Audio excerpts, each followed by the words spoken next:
Allez, parlons à présent de la jalousie. Alors justement, Robert Saullier, est-ce que la jalousie est reliée à un sentiment de possession, le fait de vouloir posséder la personne? On est directement relié à ce sentiment. Alors la possession, c'est quand même quelque chose qui date, c'est très très vieux. Hein. La jalousie a toujours existé? Les hommes préhistoriques, ils étaient très jaloux. On peut l'imaginer. On peut l'imaginer en tout cas. En tout cas, c'est très masculin au départ. C'est vrai. Hein, voilà. Alors après, pourquoi c'est masculin? Parce qu'il y a cette dynamique de possession. La femme a toujours été, jusqu'à il y a très peu de temps, attention à ce que vous allez dire. Une forme d'objet, et c'est malheureux, mais c'était comme ça. Sûr, oui. Et donc on s'appropriait la femme, et finalement c'était notre possession. Donc de là, après, c'est comme un peu tous les objets qu'on accumule chez soi, ben, malheureusement la femme faisait partie de ces objets.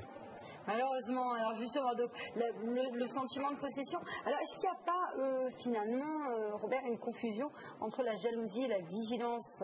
Je pense qu'on peut être vigilant et on doit être vigilant dans une relation. Donc, qu'est-ce que vous entendez, vous, en tant que coach mental, par vigilance? Le fait de faire attention que sa compagne ou que son compagnon...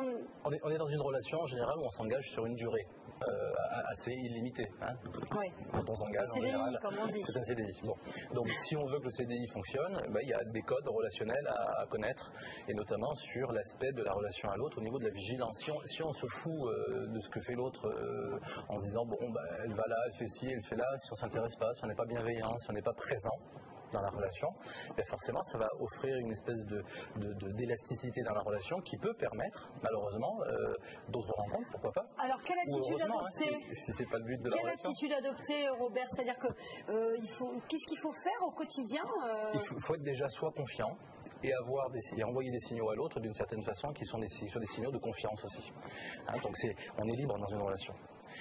Je crois que tout le monde se reconnaîtra dans cet exemple. Quelqu'un qui est prisonnier a une seule idée en tête, c'est s'évader.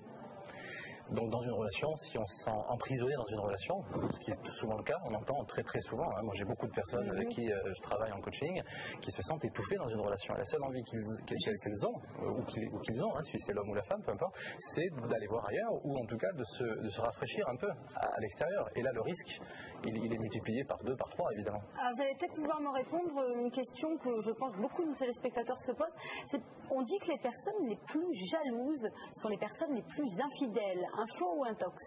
Ça dépend. C'est toujours pareil. Je crois que là, on peut pas dire c'est tout blanc ou tout noir. Hein. Il y a toujours. Je pense qu'au cas par cas, on peut vérifier ça. Ça peut se vérifier. En tout cas, ce qui est sûr, c'est qu'une personne qui n'a pas confiance en elle aura du mal à faire confiance en l'autre. Ça, c'est une certitude.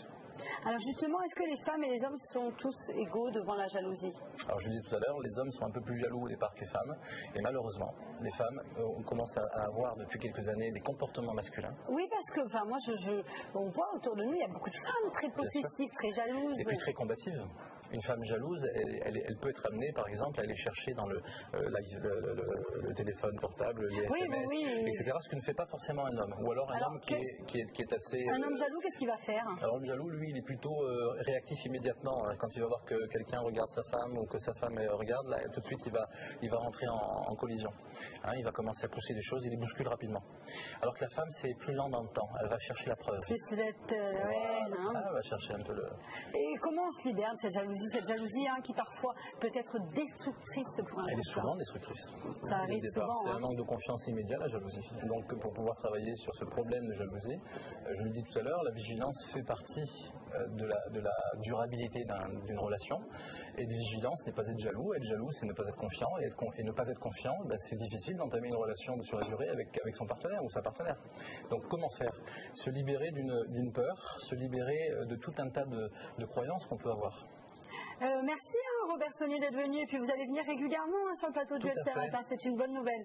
Et n'hésitez pas, si vous avez des questions supplémentaires, vous pouvez contacter directement Robert. À dans 15 jours. À dans 15 jours. Allez,